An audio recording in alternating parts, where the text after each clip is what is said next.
Hey UFC fans! Get ready for some awesome stories about some of the toughest and most interesting fighters in the UFC. We've got tales of big comebacks, super cool fights, and fighters who turned into real-life superheroes in the ring. It's all about the thrill, the power, and the surprises of MMA. Georges St-Pierre. Alright, let's dive into a super intense UFC story about Nick Diaz and Georges St-Pierre, also known as GSP. So, after Nick Diaz won his fight against BJ Penn at UFC 137, he called out GSP. He basically said GSP was too scared to fight him. What's on your mind right now? I don't think George is hurt. I think he's scared. I think he's scared to fight everybody right now. What's up? GSP didn't take this lightly. He said Nick Diaz was one of the most disrespectful guys he'd ever come across and promised to teach him a lesson. GSP, who was the champ and known for being a nice guy, was set to defend his title for the 8th time against Nick Diaz at UFC 158. GSP opened up about having a lot of angry thoughts, but he usually kept them hidden. He talked about this dark place inside him, where he found extra motivation to push his career forward. When the big fight day came at UFC 158, it was like we saw a different GSP. He was super focused and always seemed to be one step ahead of Nick Diaz. GSP landed strikes quickly and controlled Nick Diaz on the ground. It was clear that GSP was using all that energy from his dark place to dominate the fight. In the end, GSP won by unanimous decision, which means all the judges agreed he was the better fighter. This victory showed everyone that even the nicest guys have a tough side that they can switch on when needed. GSP used his dark place to level up his skills and prove he was the top dog in the Octagon. It was a big moment in UFC history and showed how fighters can use their emotions to become even better at what they do. Nate Diaz. Okay, let's talk about this amazing UFC fight story with Nate Diaz and Conor McGregor. So, Rafael dos Anjos was supposed to fight Conor McGregor, but he couldn't make it. Nate Diaz was chilling on a yacht in Cabo, having a good time,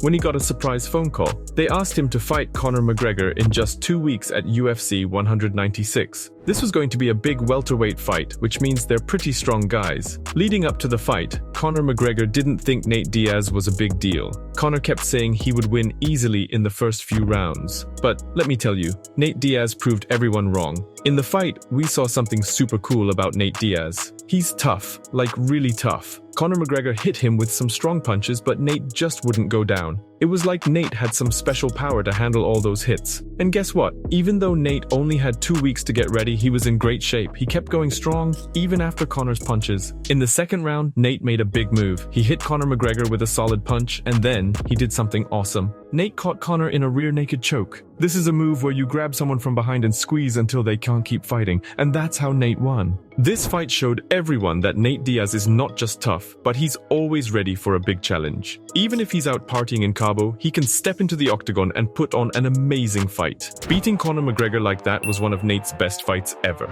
It proved he's always ready for a battle, no matter what. That's what makes MMA so exciting. You never know what's going to happen. Chris Weidman. Alright, let's talk about Anderson Silva, a really amazing fighter in the UFC. When Anderson first joined the UFC, he was super serious and really good at fighting. He made a big splash at UFC Fight Night 5 by beating Chris Lieben. Then he went on to face Rich Franklin, who was the UFC middleweight champion at that time. Anderson knocked him out in the first round and became the new champion. That's a huge deal. Anderson then defended his title 10 times. He was fighting and beating the best middleweight fighters around. But here's something interesting. As Anderson kept winning, he started to change a bit in the Octagon, which is the fighting ring. He began to play around during his fights. It was like he was having fun and not taking things too seriously. He was so good that he could do this and still win. However, things got really interesting during his 11th title defense. This fight was against Chris Weidman at UFC 162. In this fight, Anderson was clowning around a lot. He was making funny faces and not fighting as seriously as he used to. He was mocking Chris Weidman, trying to get in his head. But Chris Weidman didn't get upset or lose focus. Instead, he saw an opening. While Anderson was playing around, Chris threw a bunch of quick punches. One of these punches, a left hook, hit Anderson Silva hard and he fell down. Then Chris Weidman jumped on the chance and kept hitting Anderson until the referee stopped the fight. Chris Weidman won by TKO, which means he won because he was hitting Anderson and Anderson couldn't fight back. Just like that, Chris Weidman became the new UFC middleweight champion. This fight showed that Anderson Silva, when he was serious and focused, was one of the scariest fighters in the UFC. He was really good at finishing fights quickly, but when he started clowning around, it didn't work out so well for him. It's a good reminder that in fights, staying focused and serious can be really really important. Fabricio Werdum. Alright, let's talk about Cain Velasquez, a really powerful fighter in the UFC. People call him Sea Level Cain because he's known for having tons of energy and being super strong when he fights at sea level. He's famous for his really tough fighting style and for totally overpowering his opponents. Cain has even become the UFC heavyweight champion 2 times, which is pretty awesome. But even though Cain is super tough, he's had to deal with some injuries that have slowed him down. Still, he's always been seen as a fighter without any big weaknesses. That is, until a particular fight at UFC 188. This fight was against Fabricio Werdum, and it was a really important one because they were going to unify the heavyweight title.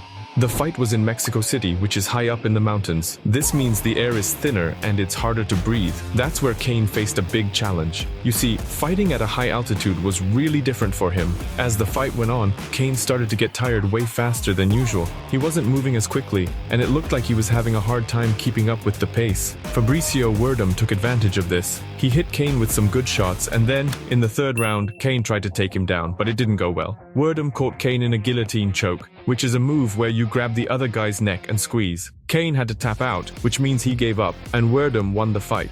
So this fight showed that even though Cain is a really strong fighter, fighting at a high altitude can be tough for him. It affects his ability to fight like he usually does. Cain is still a big deal in the UFC, but now we know that where he fights can make a big difference in how he performs. Chris Weidman. Alright, let's chat about Vitor Belfort, a super strong guy in the UFC's middleweight division back in 2013. People started calling him TRT Vitor because he was like a superhero in the ring. He could do these amazing spinning kicks and knock guys out with just one hit. It was like he had some special powers that made him almost unbeatable when he fought. The first time everyone really noticed this TRT Vitor was when he fought Michael Bisping. He knocked Bisping out with a powerful head kick in their fight. Then, he did the same thing to Luke Rockhold, beating him with a spinning heel kick. And he didn't stop there. He also knocked out Dan Henderson with a head kick. These wins were really impressive, and people were talking about how strong and fast he was. Vitor was all set to fight Chris Weidman, the UFC middleweight champion at the time. But then, something big happened. The people in charge of making sure fights are fair said that fighters couldn't use testosterone replacement therapy anymore. This was something that Vitor had been using, and it helped him a lot in his fights. When Vitor fought Chris Weidman at UFC 187, things were different. Without the testosterone therapy, Vitor didn't look as big and strong as he used to. He wasn't the same TRT Vitor everyone was used to seeing. In the fight, Chris Weidman was way stronger and won in the 1st round. It was clear that Vitor wasn't the superhero-like fighter he had been before. Now, Vitor's not winning as much as he used to. He's only won 1 out of his last 5 fights. It shows how much that testosterone therapy was helping him, and how hard it is to keep winning without it. Vitor's story in the UFC is a big deal, because it shows how some fighters can change a lot when they can't use certain treatments anymore. And that's the scoop, folks. From GSP's dark place to Nate Diaz's unexpected comeback and Vitor Belfort's superhero moves, these stories show how wild and unpredictable the UFC can be. It's more than just fighting. It's about courage, strategy, and sometimes a little bit of magic in the octagon. Stay tuned for more MMA adventures.